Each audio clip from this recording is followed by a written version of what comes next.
C'est la deuxième vidéo sur la variante Rubinstein, je ne sais pas le prononcer, de la partie anglaise.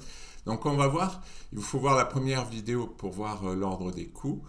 Et là, dans cette vidéo, il y a un ordre de coups différent, c'est-à-dire que ça va partir d'un système réti pour retomber dans notre position.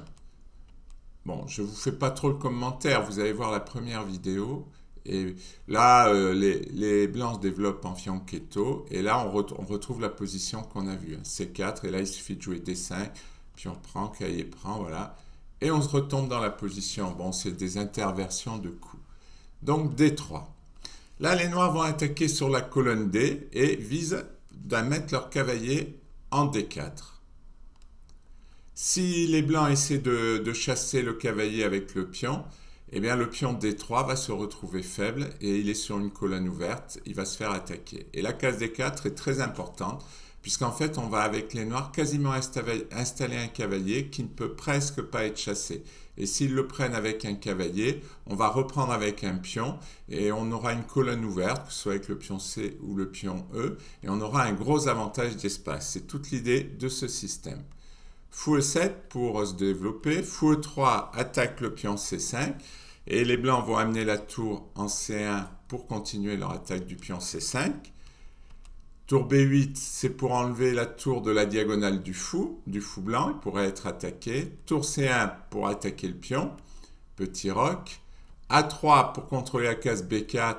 Bon, éventuellement jouer B4, mais là j'y crois pas parce que la case est trop contrôlée. B6 défend le pion. C5 qui est attaqué par le fou et potentiellement la tour. Et on voit bien l'intérêt d'avoir bougé la tour. Mais attention, le fou blanc attaque le cavalier. Donc faites attention. Ce genre de découverte peut être meurtrière. Hein, le cavalier blanc qui peut bouger, le fou peut attaquer le cavalier. Cavalier D2. Le plan des blancs, c'est de jouer F4 pour aller attaquer le pion E5. Puisque les noirs dominent bien le centre. Et si les blancs n'attaquent pas le centre, ils vont se faire étouffer. Cavalier D4, c'est la bonne case pour notre cavalier, F4.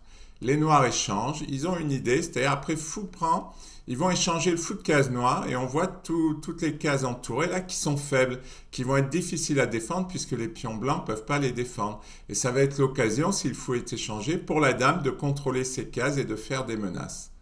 E3, fou prend, pion prend, et là les blancs ont l'idée qu'ils ont deux pions au centre contre 0, mais ce sont des formes de pions pendants, c'est-à-dire des pions isolés qui peuvent se protéger tous les deux, mais qu'aucun autre pion peut protéger. Alors c'est pas tout à fait des pions pendants puisqu'il y a le pion, mais ils restent faibles, ils sont quand même en arrière, et on va voir que les noirs vont attaquer ces pions.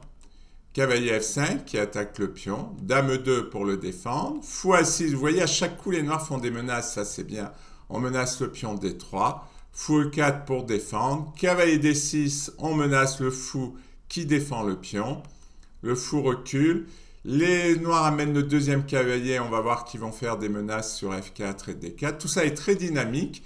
C'est les blancs qui ont le centre désormais, mais les noirs qui l'attaquent. Ça s'est inversé. C'est assez surprenant. Tour D1 pour protéger en D3.